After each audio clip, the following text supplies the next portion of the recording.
Hi folk, my name is Goblin, and today we're going to be looking at 5 things that Dark Souls 3 did better than Skyrim.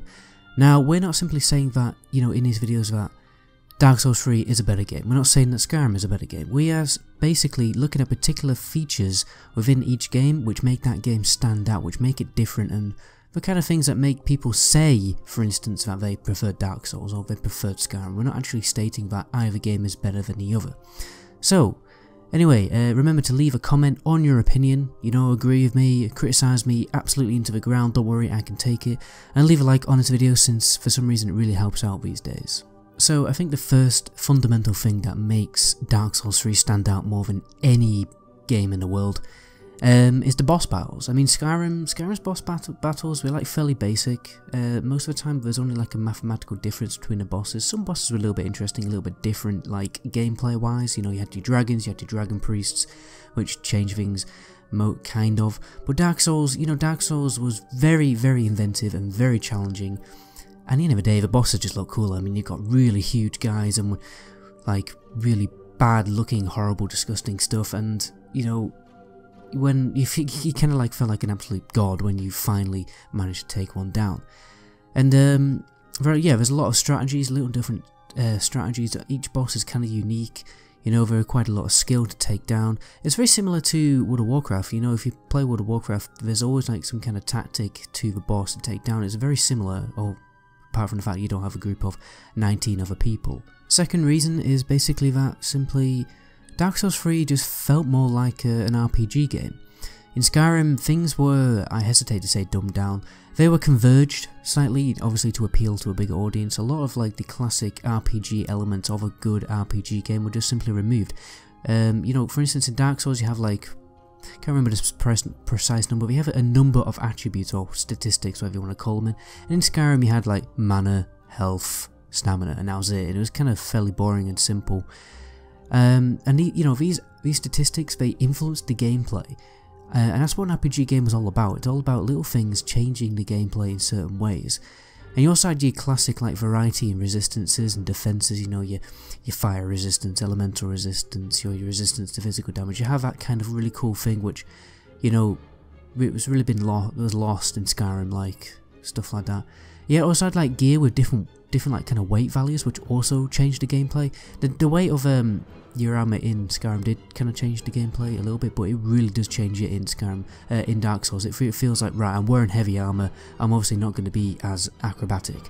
When in Skyrim you kind of could move around at the same speed. Just when you sprinted, your stamina went down, faster. It didn't really change the gameplay that much. And at the end of it, it felt less like an RPG.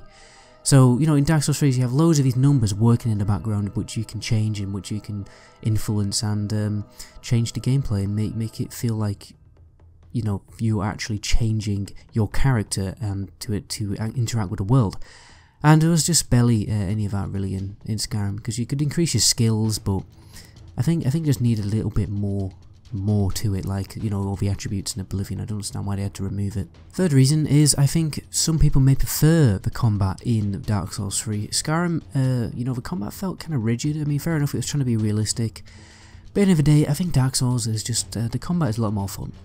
Well, when you're not getting, when you get pretty good at the game, it's fun, because obviously, just one little misstep and poof, you're dead.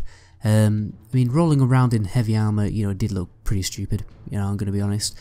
But it's fun, it's fun. It was definitely a lot more fun to, the combat in Dark Souls 3. There's also a larger variety to the combat, if we just forget about the fun side for a second, you had more weapon types, which made things a little bit more interesting, kept things a little bit fresh, you're bored of this weapon, you could try a new weapon, and you didn't have any skills in weapons as well, so you weren't restricted to using the same weapon all the time, which was another thing kind of annoying about Elder Scrolls games.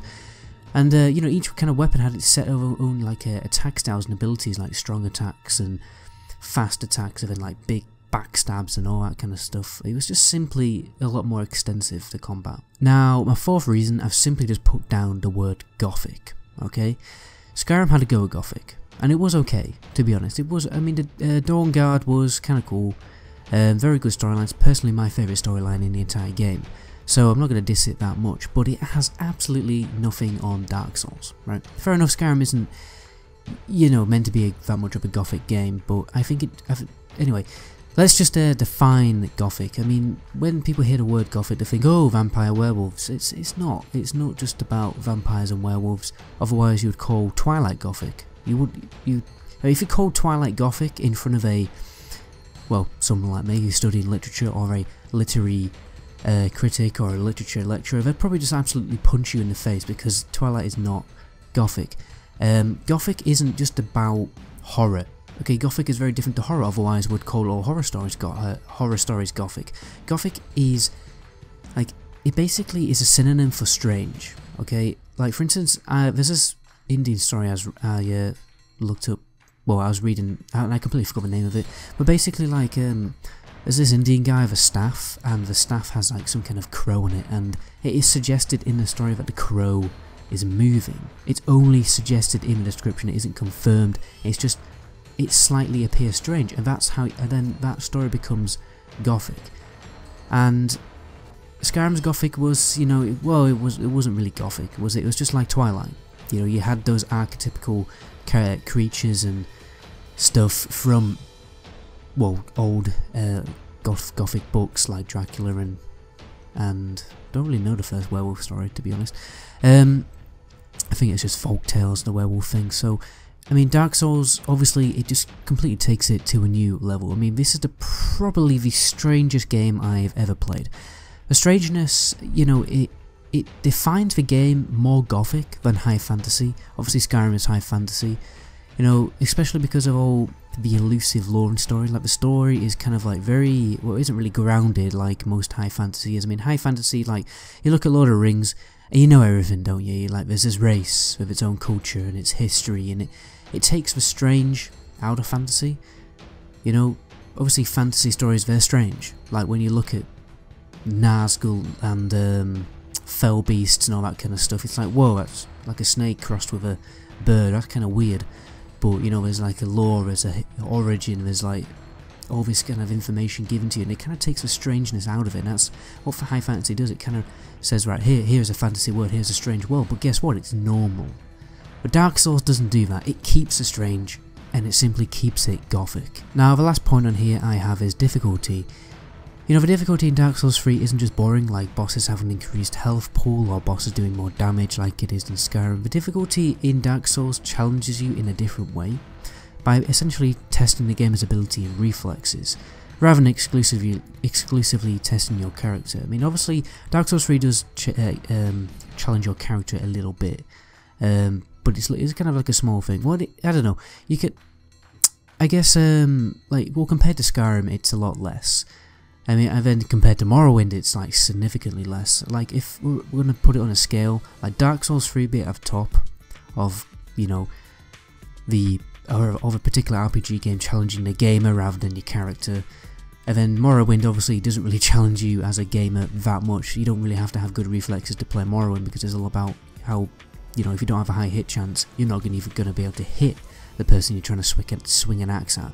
And then Skyrim is kind of like in between. So really, it's more of a preference thing. If you like to be challenged more on your reflexes, on your skill as a gamer, or you like to be challenged more on your strategic kind of,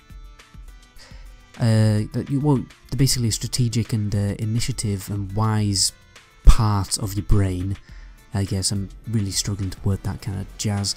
But if you like being challenged in that different way, if you like being challenged on your wisdom and your strategy and your calculative skills rather than your reflexes, it's basically like the difference between a soldier. It's the difference between a soldier and a general, isn't it? That's what it is. It depends on what you kind of prefer. But obviously, in Dark Souls, you're more of a soldier. That's what I'm trying to say. Anyway, I'm going to end the video there because I probably blabbed on a little bit too much. Remember, guys, always check the video link in the description for similar videos. My name is INVENTIVE, and until my next video, ciao.